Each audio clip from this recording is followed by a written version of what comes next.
Many of my fellow white people who watch my page grew up around black folks, for that matter. But if you have, then I'm sure you've heard some jazzy, outwardly spoken black woman at some point in your life say the white man's the devil. That white devil, blue-eyed devil. Like, this is a real saying. And all throughout growing up, I would always associate that in my childhood with my dad. My dad's not the devil, but my dad is an Eastern European white man, and Eastern Europe is the only white people to outwardly condemn the transatlantic slave trade, right? But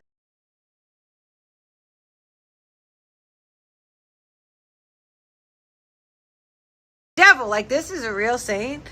And all throughout growing up, I would always associate that in my childhood with my dad. My dad's not the devil, but my dad is an Eastern European white man, and Eastern Europe is the only white people to outwardly condemn the transatlantic slave trade, right?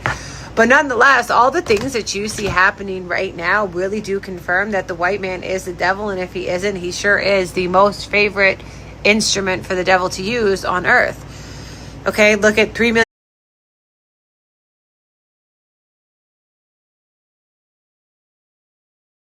But nonetheless, all the things that you see happening right now really do confirm that the white man is the devil, and if he isn't, he sure is the most favorite instrument for the devil to use on earth. Okay, look at 3 million pages of the Epstein files. Look at colonization of the Sudan, Congo, the fact that 3 different African countries had to pull together to kick colonizers out just so they could have access to the resources of their fucking country. You look at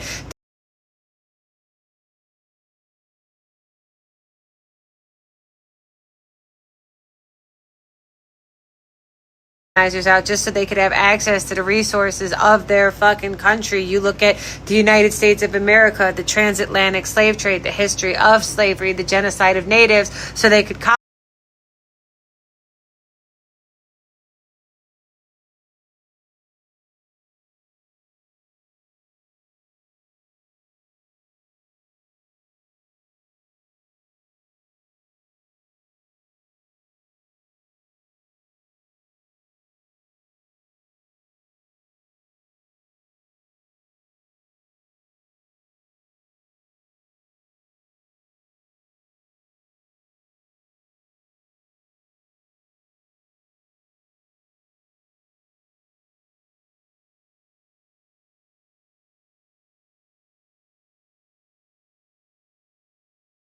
never-ending expansion of Western colonization, just using religion for their political agenda. They've taken Judaism, they've taken Christianity, they tried to take Islam, and then when they couldn't, they created Islamophobia, right? They've manipulated history and religious texts, colonized the United States of America. The constant and never-ending expansion of Western colonization, just using religion for their political agenda. They've taken Judaism, they've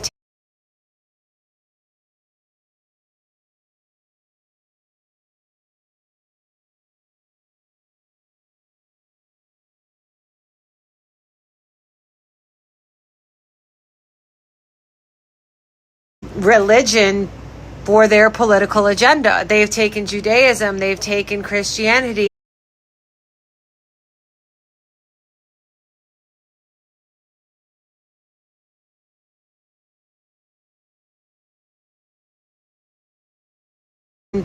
For their political agenda. They've taken Judaism, they've taken Christianity, they tried to take Islam, and then when they couldn't, they created Islamophobia, right? They've manipulated history and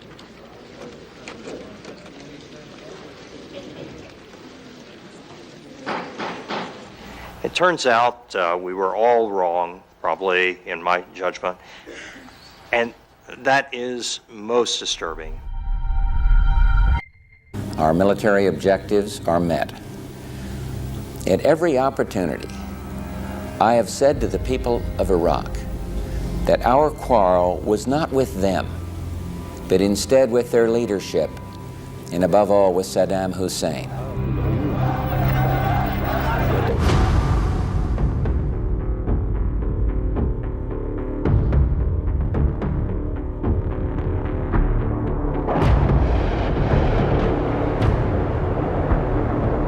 On Friday, I ordered our forces to launch a cruise missile attack on the Iraqi. Earlier today, I ordered American forces to strike Iraq. Earlier today, I ordered America's armed forces to strike military and security targets in Iraq. Good evening. Today, our fellow citizens, our way of life, our very freedom came under attack in a series of deliberate and deadly terrorist acts. I've directed the full resources of our intelligence and law enforcement communities to find those responsible and to bring them to justice.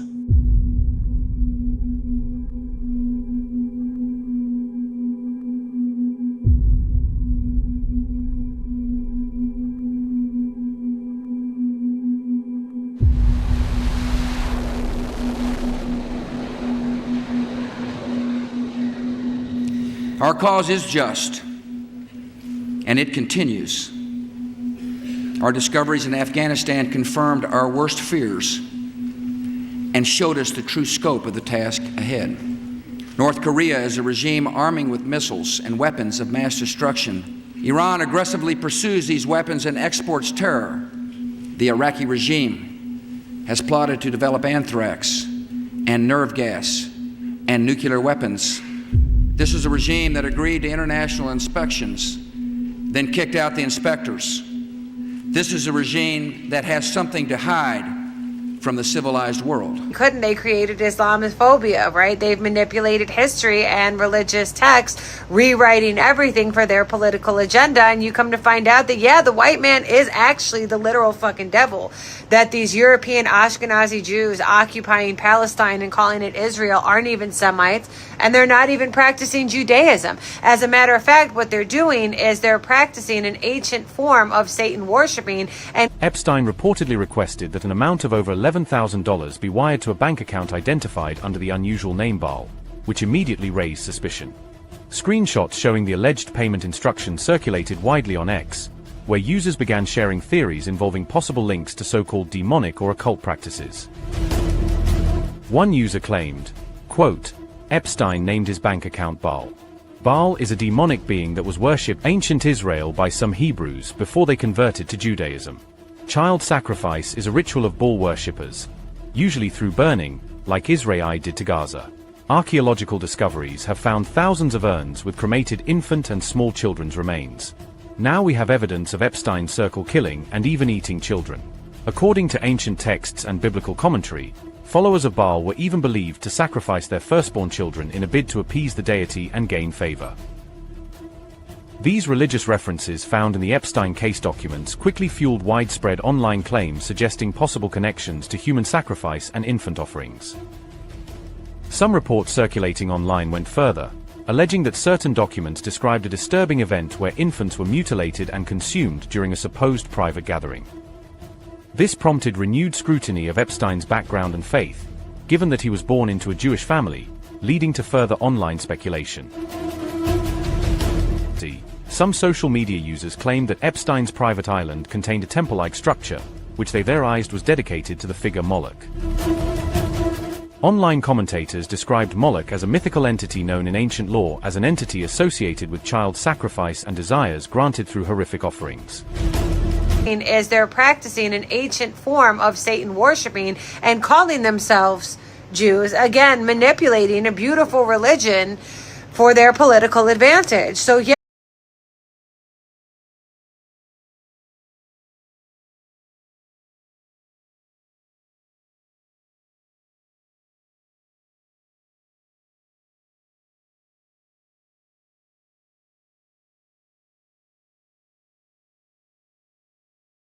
$35.05 because thou this is talking to you Edomites, man. If you, I know you listening, you always listening. Your whole thing is espionage, the Patriot Act, Palantir, all your technocracy and all that. You trying to push to cause everybody to rich and poor, small and great, free and bond, and receive a mark in their right hand or in their forehead, and that no man might buy, sell, or trade save he that had the mark of the beast written, and that's in the book of Revelation chapter 13 verse 16 and 17 right there. So he trying to pigeonhole Jake specifically. He really trying to get everybody in the system, but he really want Jake because misery love company, and we know the devil, he got a short time.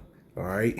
But you notice that this is the judgment of the Heavenly Father, all right? It says in the book of Ezekiel, chapter 35 and verse 5, because thou hast had a perpetual hatred and hast shed the blood of the children of Israel by the force of the sword in the time of their calamity and the time that their iniquity had an end. Remember, so basically the Edomites, the so-called white man of the earth, he pretty much exceeded his bounds as far as the punishment and the judgment that the Heavenly Father had on our people, right? So Esau exceeded his bounds and went way overboard, as we can see. It's apparent that our people is messed up, man.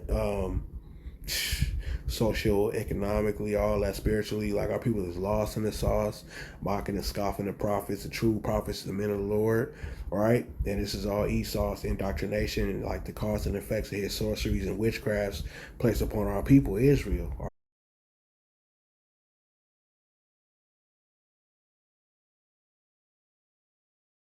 And the most important purchase that is going on right now is class TikTok. TikTok, number one.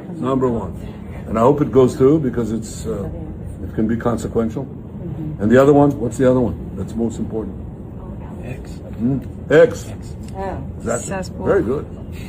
And so we have to talk to Elon. He's not an enemy. He's a friend. I'm sure you've heard the news. Elon Musk is dominating outer space, but just how much? Let's break it down. Since 2019, SpaceX has launched over 6,000 Starlink satellites, about 3 per day. That's 62% of all active satellites circling Earth. With over 5 million users in 125 countries and more launches planned, Starlink is changing how the world connects. And with rivals like Amazon and OneWeb far behind, Musk's influence in space is only growing.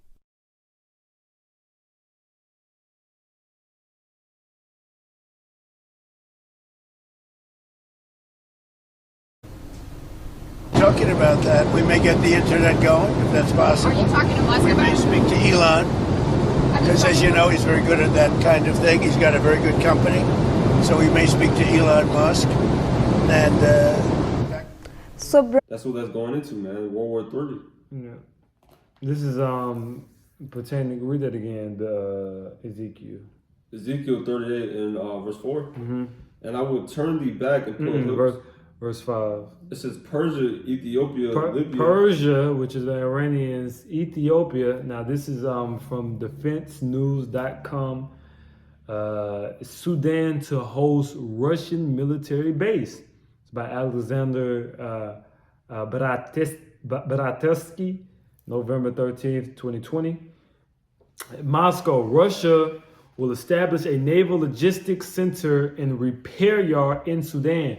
And if you understand the geography and the ethnicity of a large part of the portion of the Sudanese are Ethiopians. They're Cushites, Kawashia. They descended from the man named Cush, a son of Ham, all right, which is going back to those Ethiopians that's written. It says, Sudan, under a new agreement signed by Prime Minister Mikhail Mishustin on November 6th, but just made public this week. That's a quick little hitter in that regard. Keep going. It says, in Libya with them. Right, because I believe the Russians back, I believe they back Haftar, if I'm not mistaken, which is in Libya. He's a warlord in Libya. Go ahead. All of them with shield and helmet. Yep, they're going to be well harnessed and well armed. It says, verse 6, Gomer and all his bands. Gomer is speaking of the Turks. Gomer is speaking of Istanbul. All right, Gomer is speaking of Caracas, Turkey. Go ahead. It says, the house of Togarmah. Mm-hmm.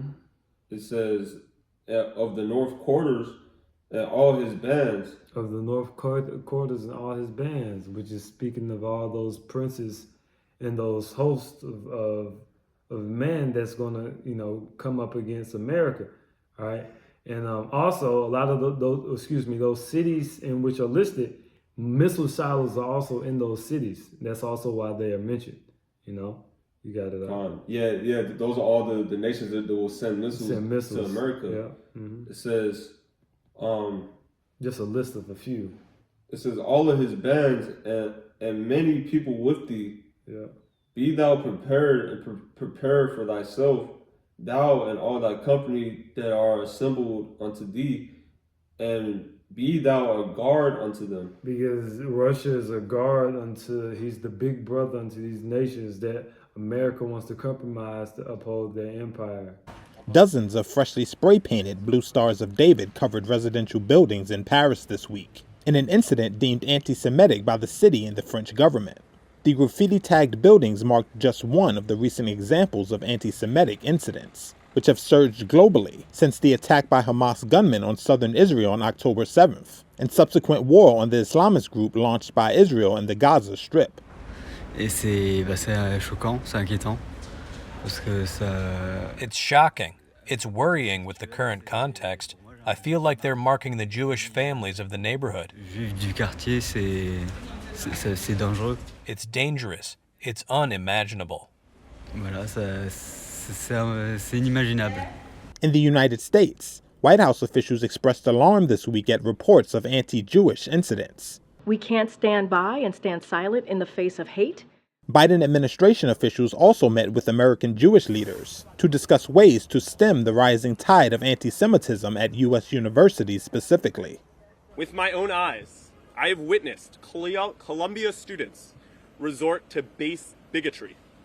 I've seen them parrot foul anti-Semitic tropes. Yoni Kurtz, a Jewish student at Columbia University, called on the school's administration to support students facing anti-Semitism. I feel abandoned. The university's inaction has made us question whether Columbia University can actually maintain an environment where all students feel welcome and safe on campus. Bereaved family members are mourning their loved ones killed in another wave of Israeli strikes. One man who lost his nephew says civilians were targeted in a displacement camp in Jabalia. Israel doesn't care about ceasefires and truces. We lived under a truce for months and yet they targeted us. Israel operates on the principle of saying one thing and doing another. As they ferry bodies into the hospital, many are questioning the validity of the US brokered peace plan. Do you believe that Trump will come here to defend us? He's the one supplying Israel with all sorts of deadly weapons, supplying it with money, with political support, with protection. Israel and Hamas regularly accuse each other of breaching the ceasefire. Nearly 600 Palestinians and 4 Israeli soldiers have been killed since the deal went into effect in October.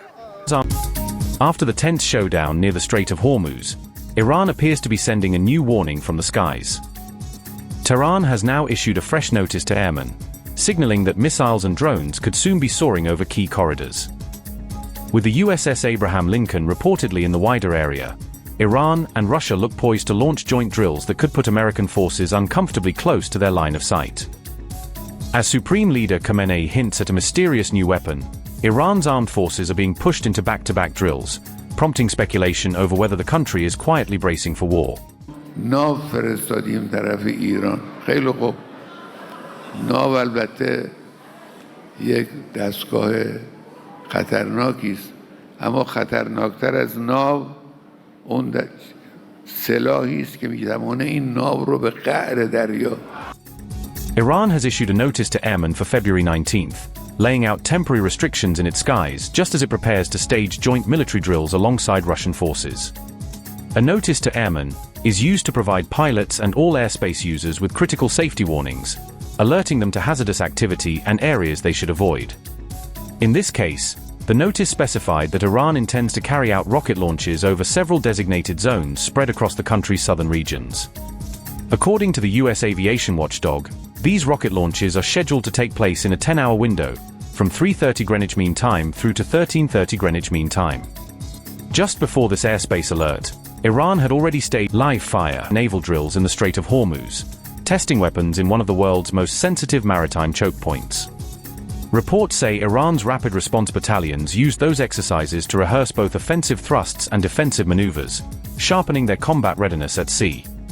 During the drills, Iranian units reportedly launched missiles toward pre-marked targets, signaling that this was not just a symbolic show, but a live weapons test. Iranian drones were also flown on reconnaissance and simulated attack missions, operating under deliberate signal jamming conditions to mimic a contested electronic battlefield. Soon after, on February 18th, Tehran announced that it would move ahead with joint naval exercises alongside the Russian Navy, expanding the scope of its drills. Iran and Russia are set to conduct these exercises in the Sea of Oman and the northern Indian Ocean on February 19th, projecting their presence into busy international waters. Public tracking data from the U.S. Naval Institute suggests the USS Abraham Lincoln could be operating in the broader vicinity of these drills, adding a layer of tension to the maneuvers. Beyond this, Iran, Russia and China are also scheduled to hold their annual Maritime Security Belt 2026 drills in February, underscoring a growing trilateral naval partnership. The prophet Joel, a man entrusted with Yahweh's revelations, stood before the people of Judah with a voice burning like fire. His words painted a vivid and chilling picture of the future, a day when the nations of the world would gather for their reckoning under the gaze of Yahweh. This was not just a battle of armies, but a spiritual clash, where justice would thunder across the earth. Joel described a scene of cosmic significance. Yahweh himself called out, "In those days and at that time, when I restore the fortunes of Judah and Jerusalem, I will gather all nations and bring them down to the valley of Jehoshaphat." This was not an ordinary battlefield, but a divine courtroom where Yahweh would sit as judge over the nations. The valley of Jehoshaphat, its name meaning Yahweh judges, became the stage for the ultimate confrontation. Here, the nations that had oppressed Yahweh's people, scattered them, and traded them as slaves would face the weight of their sins. "They cast lots for my people," Yahweh thundered through Joel. "They sold boys for prostitutes and girls for wine." The injustice of the world cried out to heaven, and now the time for reckoning had come.